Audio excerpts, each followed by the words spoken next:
I remember when this song came out. I don't care if Monday's blue, Tuesday's gray, and Wednesday too. Thursday, I don't care about you. It's Friday, I'm in love.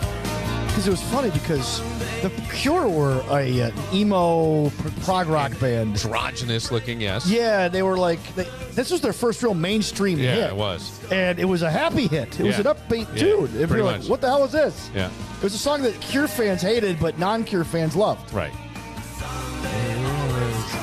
Well, yes. Surprised you didn't play Bugs by Pearl Jam. Tuesday, Wednesday, hard to tell. Thursday, never looking back. It's Friday, I'm in love. It's the weekend, and that's always a nice thing. We were talking earlier about deodorant, and I've been on this kick to, I don't know why, and it's been years. I heard this as a kid in high school. My favorite teacher would talk to you about everything, and he would always go, man, deodorant, aluminum and deodorant, it's not bad. You're rubbing that on your body. And for whatever reason, I had done that weird diet where you had to do like different deodorant and stuff. And I don't know, a couple of years ago, I thought, you know what? I'm going to get off this aluminum stuff. I'm going to stop using the men's Dove. And I started using Tom's, and I told you I bought 2 because I would all of a sudden catch a whiff of BO coming from me. I'd be like, oh, my God. So I kept one here in the studio. And then I decided I don't really like Tom's because it's not working. Sucks. So I have something called Indie. Okay. Well, Jesus Christ, this is like putting on it's tough. It pulls the hairs. It's not smooth. It's made without baking soda, all natural ingredients. Yeah. I go, what am I? I'm going back. Fuck it. I'm going back to aluminum. Fuck it. Fuck it. So there's this website. It's actually an app, and you kind of have to subscribe to it, but sometimes you can get like some free advice on it. It's called Think Dirty. And it's about all the chemicals that you put on your body. Yeah. Deodorant, hairspray, shaving cream, right? You name it. And I realized that all the crap I was putting on me was like on a scale of 0 to 10, meaning 0 meaning completely clean, 10 meaning the worst thing you could put on your body. We're like in the 8s, 9s, and 10s. Old Spice, deodorant, high endurance, any of that stuff. And I'm an Old Spice guy. Like I walk out, you could smell me coming down the hall. Like people would tell me, Old Spice? You smell great. Oh, yeah, I was Old Spice. High endurance, swagger. Oh, yeah. I don't remember this. Oh, gosh. Lucy Brewer used to brag about how good I smelled to other people. It was hysterical. Dad smells so good. She would say that to people. Really? She goes, come here. I want you to smell him. Well, because I would use the soap. I would use the deodorant. I had the hair gel and the body spray. And I just smelled like $1 million. And I looked this stuff up and realized, oh, my gosh, my hormones are out of whack. Oh, because I'm putting this stuff on. So I switched to this stuff called Schmidt's deodorant, which I found at Whole Foods. Yeah. And it's like taking like chalk to your. Yes. You put on a shirt, a black shirt, you have these white streaks underneath. So now I just don't wear it at all unless I'm going out somewhere. What do you wear? No deodorant? I don't wear like I'm not wearing any right now. God damn, that's what it is. I've been smelling something in this fucking studio. Yeah. No, it's not me. But when I go out, I'll throw on the high endurance if I'm going out in public. High but endurance. It's only like once or twice. High karate. Yeah, right. Do you ever know high karate? It's an 80s cologne. Yeah, it was. No, I think it was a 70s. It may have been 70s. Yeah, I'm gonna look for a high karate. Well, Brute was the big 80s cologne. Remember when we were kids? Brute by Fabergé. Yeah. Yes, that was. Let me see if I can find. And then in the 90s, there was CK1 and Drakkar. Oh, Drakkar. Drakkar was my favorite, and Drakkar is. Here's here's an ad for high karate. Hang on a second. Let's see if we got. Hey, how about a movie tonight, huh? Wow, what's that aftershave you're wearing? New high karate aftershave is so powerful, it drives women right out of their minds. That's why we have to put instructions on self-defense in every package. High karate, the brisk splash-on aftershave that smooths and soothes and cools. High Karate, aftershave, cologne, and gift sets. High Karate. Be careful how you use it. Remember Aqua Velva? Yeah, I say too. We had a guy who worked in the traffic booth who used, when I was at WHAM, who used Aqua Velva. And you Really? could smell, the whole traffic booth smelled like it. Yeah. And it wasn't bad. No. Then he retired and was Yeah. replaced by another guy who smelled like burned coffee. Wait, here's another high karate. A scent so irresistible that every pack of high karate This guy's trying to get away from the carries nurse. essential instructions See his buddy. on the self-defense. High karate aftershave. Be careful how you use it. Do they still sell it? I don't know. I never had high karate. I don't know why I know about high karate. I think maybe my dad got it as a gift or something. It was a big joke. But because I remember English leather. Okay. But the Drakkar was the one that, like, I wore that a lot. Okay. And I wore that. I was sneaking out of my house to meet some girls. I mean, I've told this story before, but I'll tell it again because that's what I do on this podcast. My parents there were three of us. It was a ranch house.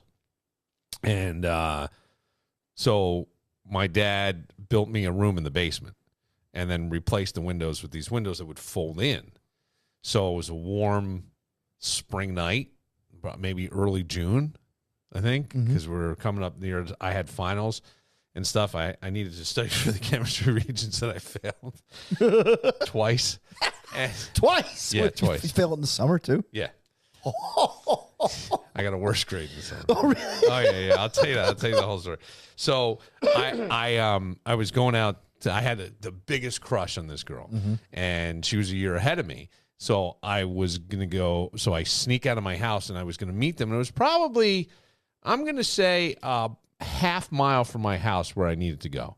Okay, and it was one of these nights where the moon was full, and my parents. It was warm because my parents was the only room that had the air conditioner. So they had the air conditioning going, and they had just put a TV in the room. So I lowered the window. I didn't want a bed in my room. I had a couch convertible. So it would be cool, be like a dorm room or whatever. So I do the I crawl out the window, and I'm sneaking by, and I see my parents. I'm freezing, not freezing and cold, but like freeze, almost like you're playing freeze tag. Make sure that I can see the TV flickering a little bit, and I can hear the air conditioner, and I just go for it. And they didn't hear anything. No. So I go down. Now these are like cart paths, these country roads that I lived on, and a car's coming up the road. Well, I don't want to be seen because it could be a neighbor that would recognize me or something. So I'm diving into woods. Then I get down to the end. I have to hop over a barbed wire fence into a field and lay on the other side of a rock wall as cars are going by. It was the cow field. And then I had to run up this, like, it was this one road. It was Hicks Hill. This is the name of the road. Yeah, makes sense. And Hicks Hill, I had to run up the road and then down the road, and I meet them. Well, I had Drakkar on. You put Drakkar with a little bit of your body lather when you're sweating a little bit. Okay. Now you got a fucking cloud. Yeah. You got a cloud of just stench. So the girls pull up. Hey. Yeah. The girls pull up, and I get in the front seat, and I can tell by the girl that's driving, she's like, whoa, because you could smell it. Yeah. I mean, They're taking it back. Dan, it was probably within a 10-foot radius around me. You look like Pigpen I was and like, Peanuts. yes, you got it. And it's Drakkar Noir. And I remember getting in, and I think all we did was go to a diner or something. But no, we went back to a party in the field, and then to a diner, and so there are the two other guys who were in their class in the back seat, but I didn't know it. And they're like, hey. And I mean, I was so embarrassed. And then they're like cracking the windows and stuff. It was terrible. But I wore the Drakkar thinking that it was going to be my thing. That's every like teenager. Yeah. Hey, when you Yeah. get the cologne. Well, so it was, and you overdid it, Yeah. and it was just ridiculous. Oh, gosh. I wear no cologne. Yeah, I don't either. I just wear the body spray. use a soap that you can't really find anymore. It was a commercial soap. You can't really find it. Irish Spring? No, you can find that anywhere. Yeah, I know. I'm just including the dollar store. Coast. I forgot about Coast. I love Coast. I love Coast. The ocean, whatever. thing. I've used it since the early 90s, late 80s. Mm-hmm. I use it, and I have had women go, "Oh, you smell good." I got nothing else on but the soap. Wow. Yeah. Huh. So that's the only thing I put on. And then the deodorant battle over, I'm going back to aluminum. Fuck it. Something's going to kill us. So in the 90s, they had more soap commercials and shampoo commercials, right? So they had like Zest fully clean. Oh, yeah. Irish Spring, the manly soap. Yeah. Beavis and Butthead made fun of the manly soap, and Beavis likes it too. They had, remember Lever 2000? Yes. All your 2000. Come on, we got to try this. Last week you wanted to try Zest. The week before you wanted to try Irish Spring. Now you want to try a Lever 2000? How about just soap with what you got? You know? Then the colognes. Yeah. Curve was the big cologne. I to this day, I still love it. It still smells good. If I see, like, you ever go to a bathroom in a restaurant and you got the guy going, "Hey, sir, how are you today?" I'm like, I'm well. Hey, let me help you out. I go, "Oh, you got Curve? Here, I'll give you $1." Yeah. And I'll spray it on because I still miss the smell of it. Let me ask you, though, when you wore Curve, and it's just like a shitty song. There's some shitty, awful, terribly fucking shitty songs that I love. And the reason I love them is it was the sweet spot of life. It was that time where it brings you back to a time. The song brings it back in a memory. That's why we love them. That's why there's like "Come On Eileen" by Dexy's Midnight just brings Runners. you back, right? Yes. It brings you back to a certain time. Curve do that for you? Yes. Because there's a perfume for a woman that does it for me. Obsession. Poison. Okay, I've never heard of it. Yeah, you're too young. But Poison would be one that I remember. The girl that I was meeting, like when I think I took her to my prom, and I remember she wore Poison. Wow. Yep. And I remember seeing the bottle or something, and whatever, it just locked in, it seared right in the front of my brain. I can't remember anything else. I remember Poison. Yeah. Now, you ever have a guy come up to you and ask you what you're wearing? No.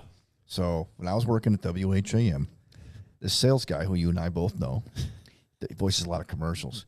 So I went. His son had a band, and I went and watched it. And I was talking to his wife for a while.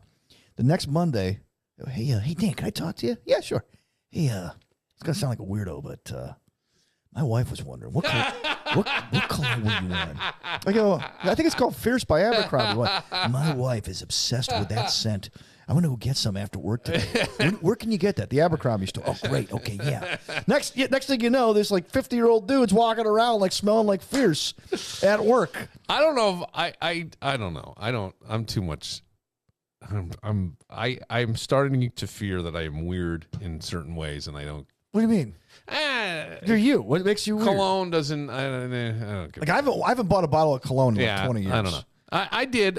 I wore some lighter. I always liked a lighter spray. Like I would go to Preferred stock. Bed Bath and Beyond your. Yes, I used to love No. that. Bath and Body Works. Bath and Body Works. Yeah, Bath and Body Works, and there was some kind of cheap but light. Body sprays. No, this was a cologne though. Okay, It was okay. for guys. Yeah, and it was just a light. Yeah, it was okay. Now, I liked did it. you ever get the magazine in the library, the Rolling Stone? No. And they had all the. And then I came in everything. You start putting it on. Yeah, well, we had a teacher in The 8th ads. grade. We would get magazines, and he would make you go through and pull out all the ads first. So sometimes there would be in there. So we would be wiping them on each other. I remember wiping them on this kid, Paul Sheridan, who's a really big kid. I remember wiping it on his back. So I go, this way, we're going to know when you're coming. Right. You can smell them. See, my father never wore cologne. Yeah. But he had a distinct scent like of talcum powder and Brill cream. Right? I don't need that stuff. If they have to advertise it, it's probably not good. The high karate shit made me laugh, though. That is funny, though. That is funny. It is very different. This is one I meant to read last night. And there's a bunch of things I didn't get to last night. You want to talk about give advice first or cereal for breakfast? Advice first or cereal for breakfast? We can tackle both. All right. Well, we will tackle both. Let's do cereal for breakfast for 500, Alex. Okay, so cereal for breakfast. It's something that was great when you would have, as a parent, you would call it an upside down day. A lot of times you did that because... Or do you mean cereal for dinner? I'm sorry. Cereal for dinner. Okay. Upside down day. Correct. When you said upside down day, I was like, that's when I... your father's not home. We're having cereal for dinner. Oh, woo! Yes. Kids loved it. Yeah. It was out of the ordinary. Can we have pancakes tomorrow? Sure. It felt special. Yes. Right? A lot of times you did it because you had no money, And it was the easiest thing. Eggs were cheaper. You could make pancakes. Yeah. You made it fun, but breakfast was cheaper to make than dinner, right? Steak, whatever, meatloaf, whatever you're going to do, chicken. So this is the CEO of Kellogg's. He's catching some flack because he was talking on like CNBC or something about trying to rebuild the company. It tends to be a great destination when consumers are under pressure. So some of the things that we're doing is first messaging. We got to reach the consumer where they are. So we're advertising about cereal for dinner. If you think about the cost of cereal for a family versus what they might otherwise do, that's going to be much more affordable. The other places that we like to go is... It's much more affordable. And I don't know why people are... And he made it sound like so matter of fact. But it's not I mean, look, he's not wrong. He's not wrong. He's not wrong. But he's like, not wrong. hey, you know what? It's like when we used to go to morning show boot camp, right? And they'd have the panelists of 4 major companies come on to give us advice if we had any questions.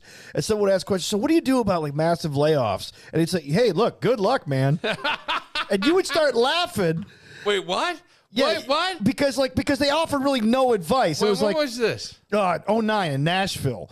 Like they had like all these like CEOs or these important people in radio, program directors. This was at the morning show boot camp in Nashville. So they had a Q&A with like the future of the business, right? Yeah. And like in radio, guys, like there were layoffs all the time. Yeah. And they just kept cutting and cutting and cutting. Right. And it never stopped.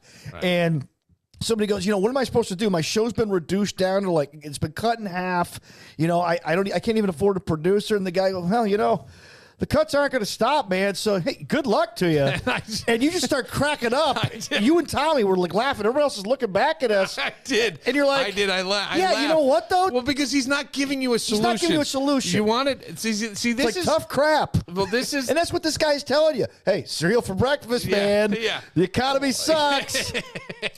Do what you can. Kellogg's are great. The thing is, like, stop. I'm sorry. I didn't mean to get you back in radio. No, you're not. You're not. You don't get me back in radio. But it's just that statement of the cereal reminded me of that. No, like good luck. Here's what I would say though: we got to stop looking. We got to stop looking for others to solve our problems. Yeah. Right. And we have to realize, as uncomfortable as it is, whatever is going on in your life, you had something to do with it.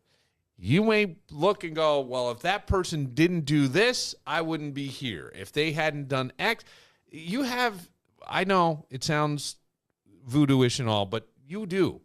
You do have a way of controlling that. So stop looking to this guy. He's just trying to sell fucking cereal, man. Yeah, that's all he's doing. That's all he's trying to do. So, and what's the greatest way to sell something? Play on your fears. Play on your fears. Play on everybody's fears of nuclear holocaust. Well, you don't understand. What will last in a nuclear holocaust? Golden grams. Yeah, I love golden grams. But I'm just saying, like, that's what it is. And I think if you take a step back and you try to stop looking at things so can't afford vegetables. Yeah, Raisin Bran has 2 scoops of raisins, 2 scoops in every bowl. Well, my point is, like, you got to stop looking for others. I'm not saying solve your problems or give you the solution. Right. I believe where Danny and I disagree spiritually is that I believe that God is in you. You've got I'll call it, you call it God, I'll call it infinite intelligence. This planet I didn't get up this morning and go outside and pull a zip string to make sure the earth is still spinning. You know what I mean? I don't think about it. I got up, there was sun, it was cold today, the moon, I don't do that. Those are all important things to keep our planet the way it is. So there has to be a greater intelligence. No other explanation as a creator. But I do believe it's all evolving. And I think that inside of you inherently know. You know, right? And we love to tell somebody when they're wrong and they're going to be damned, but we don't really know. So that's why I say follow your gut on all things. And I know it's an offshoot and a little bit of a tangent from the cereal guy, but the cereal guy is telling you something. Why don't you get all pissed off at the cereal guy? I don't understand why people get pissed off about anything. I don't. because we live in a 24-hour news cycle. One. I know, Two, but I mean, I watch my good buddy Dan Barillo. Yes. You know him? Do you know my good friend Dan Barillo? I'm familiar with Dan. And Dan gets himself very twisted about things on the news and stuff. And believe me, I'm not saying you're wrong. But when Honey, do you have your pistol permit? But what I'm saying is, like, I had a conversation today with the Ukrainian, the gentleman from the Ukraine who did a documentary, and the stuff he says is scary. It's very scary. It is. It's very scary what he's saying. And then there's a bunch of people, but I feel like we get bits of information and we glom onto that, and it becomes our belief. It becomes our fact. All belief is a thought you think over and over and over. So now all of a sudden we believe, and I'll just bring this up as an example, the $93 billion, or whatever the amount of money is. Yeah. That's going. It's not Let's just call it a blank check. But it's not going as a blank check. It's going really as equipment. Because as he said, some other countries have sent things, and I go, yeah, they sent your broken shit. He goes, yeah, 40% of the tanks they got over there didn't work in the beginning. Right. I go, yeah, but they're decoys, is what I said to him. But it's an interesting conversation. But the point of it is, I believe that Republicans would vote for this because there isn't a Republican that doesn't have knowledge of what Putin's trying to do. According to the propaganda, maybe I don't know entirely, this is what this gentleman is telling me, they want to run their tanks through Europe right to Madrid. They want to burn down Paris. They want to. That's the propaganda. That was the whole thing with Germany, that they never stopped Hitler at Munich. If they should have stopped him, and so this is the thing. Right. So, but we don't want to put our guys there. No. So everybody is looking at this, going, and in the Ukraine, Putin's saying, "You were part of the USSR. You're coming back. You don't know how lucky you are." Yeah, and Poland is coming back, and this is it. And we're talking about a guy who served in the Soviet army. And his father, as a Russian Jew, very rare, rose to captain in the Soviet army, but they all live here now. Why? Okay. So that's an interesting part of the conversation. But his point made me think, like, okay, well, maybe it's smart that we're sending the money, or we'll equate it to money, but equipment costs money. It's right. It costs money to do that. We don't have it, so we're giving it to you. That's something. Instead of putting our own soldiers there and interfering. But the idea that we don't know. This person, and I think if you talk to even some leaders, would go, unpredictable dictator, dangerous, can get to you, is also saying that Alaska is Russia's, and wants it back. I haven't heard it. I don't know. I'm not reading the propaganda. I don't speak the language, so I'm trusting in somebody else's information. He did go there. He did do that. I think the reason that we hear, 93 billion... Well, yeah, because people feel like we're not taking care of our own, but there are plenty of social services here that are still getting money and still doing things. So I'm not sure about that, but I think that the reason it's getting shot down is there's a lot of stuff hidden in this bill. Yes. And that's the stuff that we don't know and we don't fully understand. So what happens is I feel like a lot of people hear 93 billion, well, I can't even take it, and my Republican favorite senator shooting this down. He's not shooting it down for the reason you think. He's not saying we shouldn't do that. I think if you put his feet to the fire, he's going to go, yeah, we got to do something to stop this guy without setting off a world war. This is the only way we can really kind of do that. But there's so much shit hidden in here. And, oh, by the way, all they're doing is throwing us $20 million to protect the border. We need a little bit more than that because that's not going to do enough. We have to have a better way of vetting this thing. So if we can find a compromise, but we're not finding a compromise, and that's the problem. And so what all people are hearing is Republicans have our back. They're not sending our money to the Ukraine. And I don't think that that's entirely the story. Again, my opinion I'll always say halfway between fact and fiction. But from what I'm reading, what I'm hearing, and when I sat across from someone who served in the Soviet army, said to me, that man is unpredictable and extremely dangerous.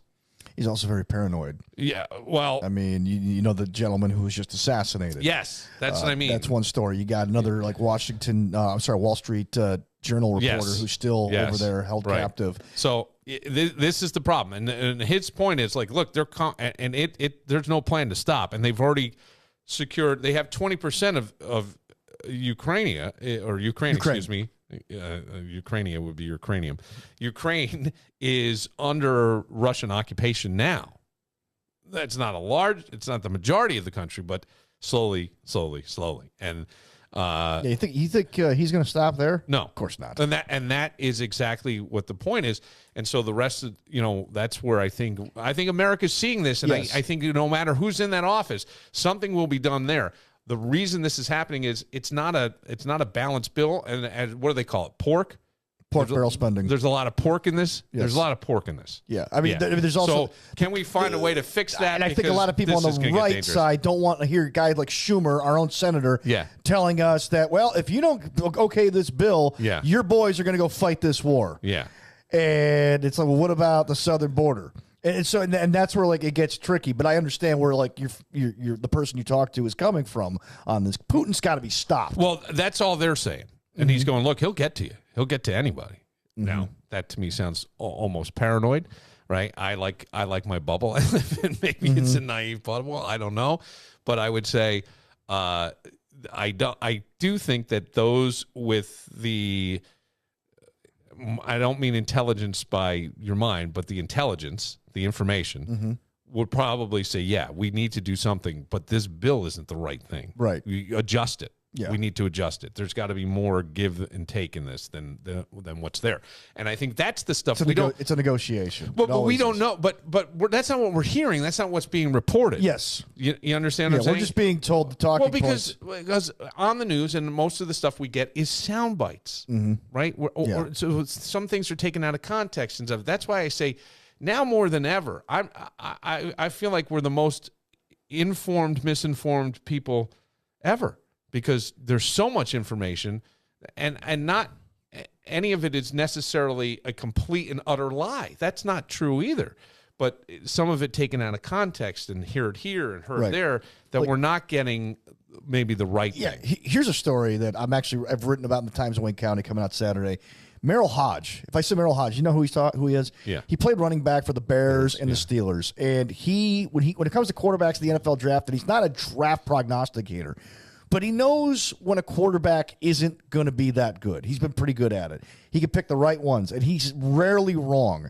And he came out and said that Caleb Williams, who's supposed to be the best quarterback coming out in the draft since guys like Trevor Lawrence and Andrew Luck and John Elway, meaning can't miss, isn't that special. And neither is the guy behind him, Drake May. He's not saying he's going to be a bust. He's just saying that, hey, Bears, you're drafting first. Yeah. Beware. Do your due diligence on this guy because I don't think he is going to be the guy that you think or the media says he is. Our Canandaigua Academy graduate, now general Ryan manager Poles. of the Chicago Bears, should be fired if he doesn't trade Justin Fields and take Caleb Williams with the number 1 overall pick. And I'm going, boy, that seems a little extreme. It does. I would think that who's to say that you couldn't find great value in 4 other picks for that number 1 pick?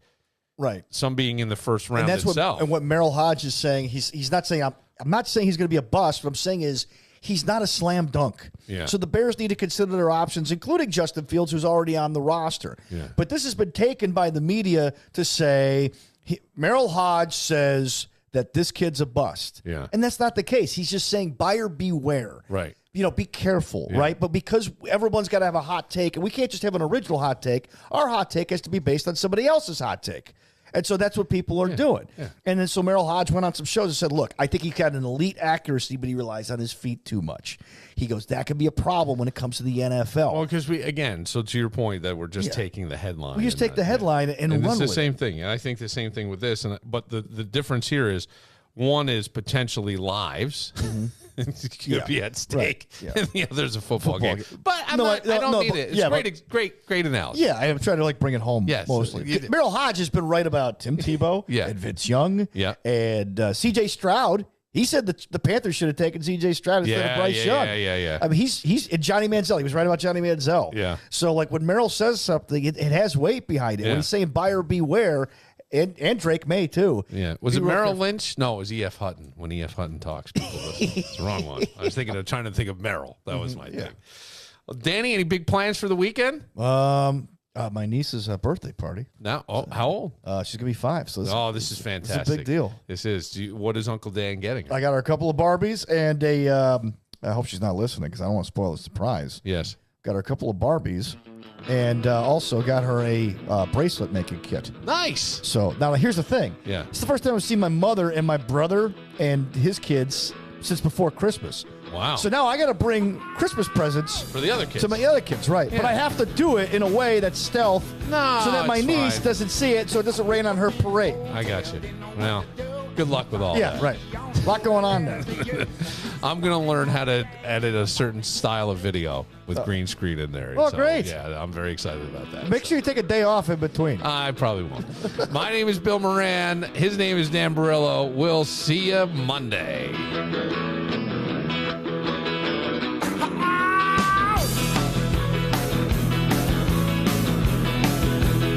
I woke up in a hotel, didn't know what to do.